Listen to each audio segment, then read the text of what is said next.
Assalamualaikum warahmatullahi wabarakatuh. Halo semuanya, perkenalkan saya Silvi Oktaviani dengan NIM 43040250066. Saya akan memperkenalkan salah satu perguruan tinggi Islam negeri yang unggul di Indonesia, yaitu Universitas Islam Negeri Salatiga.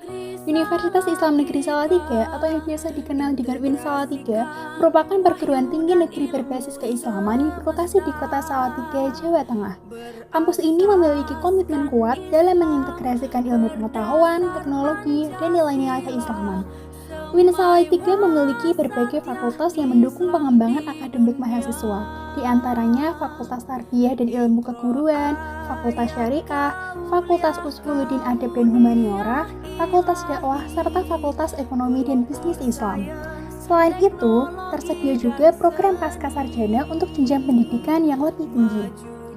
Dalam proses pembelajaran, UIN Salatiga menerapkan sistem pendidikan yang tidak hanya fokus pada teori, tetapi juga praktik dan pengembangan karakter. Mahasiswa didorong untuk aktif, kritis, serta memiliki integritas moral yang tinggi. Fasilitas yang tersedia di kampus ini juga cukup lengkap, mulai dari ruang kelas yang nyaman, perpustakaan modern, laboratorium, hingga berbagai fasilitas menunjang kegiatan mahasiswa seperti organisasi dan unit kegiatan mahasiswa. Lingkungan kampus yang religius, sejuk, dan kondusif menjadikan UIN Salatiga sebagai tempat yang ideal untuk menuntut ilmu sekaligus mengembangkan diri. Dengan visi menjadi universitas Islam yang unggul dan kompetitif di tingkat global, UIN Salatiga terus berupaya mencetak generasi yang cerdas, berakhlak, dan siap menghadapi tantangan masa depan. Perkenalan singkat mengenai Universitas Islam Negeri Salatiga. Wassalamualaikum warahmatullahi wabarakatuh.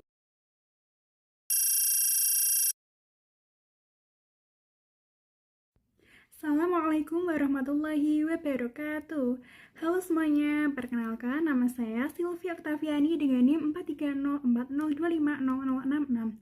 Pada kesempatan ini saya akan merangkum 6 materi mata kuliah Psikologi Islam yang diampu oleh Bapak Agus Hermawan MA. Tonton video ini sampai akhir ya.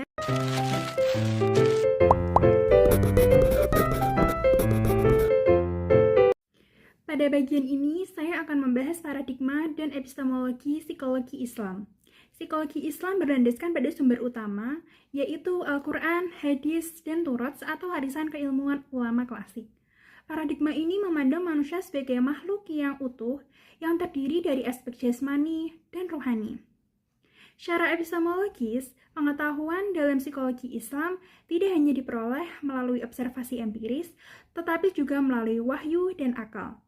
Al-Quran menjadi sumber kebenaran utama, hadis sebagai penjelas, dan Turat sebagai hasil ijtihad para ulama. Dengan demikian, psikologi Islam bersifat integratif antara ilmu dan nilai spiritual.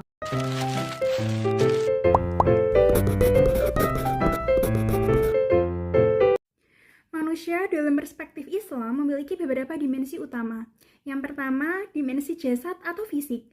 Kedua, dimensi nafs atau jiwa, lalu yang ketiga, dimensi ruh sebagai unsur spiritual yang berasal dari Allah.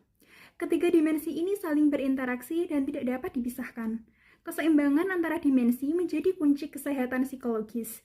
Jika salah satu aspek terganggu, maka akan memengaruhi kondisi individu secara keseluruhan. Oleh karena itu, Islam menekankan keseimbangan antara kebutuhan fisik, emosional, dan spiritual.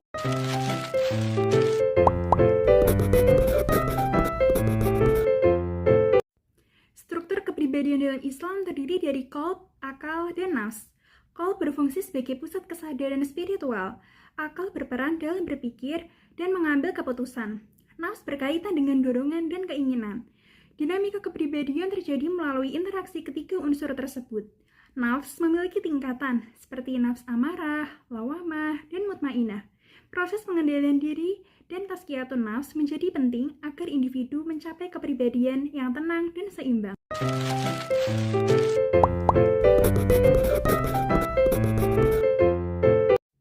Motivasi dalam Islam berakar pada konsep fitrah, yaitu potensi dasar manusia yang cenderung kepada kebaikan. Maqasid motivasi fitrah mengarah pada tujuan utama kehidupan, yaitu menjaga agama, jiwa, akal, keturunan, dan harta. Motivasi manusia tidak hanya bersifat duniawi, tetapi juga ukhrawi. Setiap tindakan diarahkan untuk mencapai kesejahteraan lahir dan batin. Dengan demikian, motivasi dalam Islam bersifat holistik dan bernilai ibadah.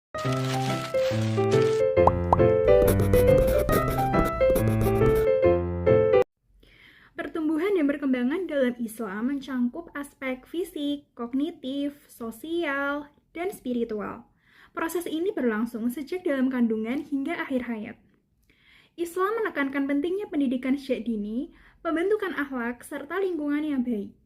Perkembangan manusia diarahkan untuk mencapai insan kamil, yaitu manusia yang sempurna secara moral dan spiritual.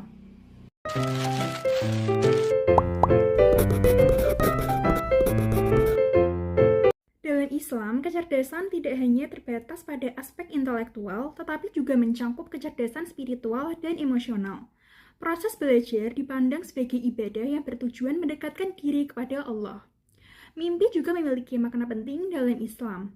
Mimpi dapat menjadi refleksi kondisi psikologis, bahkan dalam beberapa kasus dapat mengandung petunjuk atau isyarat. Namun, tidak semua mimpi memiliki makna khusus, sehingga perlu disikapi secara bijak.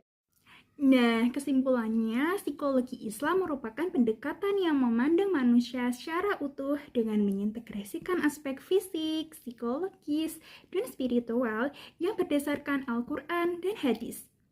Manusia tidak hanya dipahami sebagai makhluk biologis, tetapi juga sebagai makhluk ruhani yang memiliki tujuan hidup. Struktur kepribadian dalam Islam menunjukkan adanya interaksi antara qalb, akal, dan nafs yang membentuk perilaku individu. Motivasi manusia berakar pada fitrah yang mengarah pada kebaikan dan tujuan hidup yang bernilai ibadah. Proses pertumbuhan dan perkembangan juga berlangsung secara menyeluruh, sejak lahir hingga akhir hayat dengan penekanan pada pembentukan akhlak. Selain itu, kecerdasan dalam Islam mencakup dimensi intelektual, emosional, dan spiritual, serta mimpi dipahami sebagai bagian dari pengalaman psikologisnya memiliki makna tertentu. Baik, sekian dari saya. Apabila ada kesalahan dan kekurangan, mohon dimaafkan. Wassalamualaikum warahmatullahi wabarakatuh. Selamatnya sudah, aku tadi.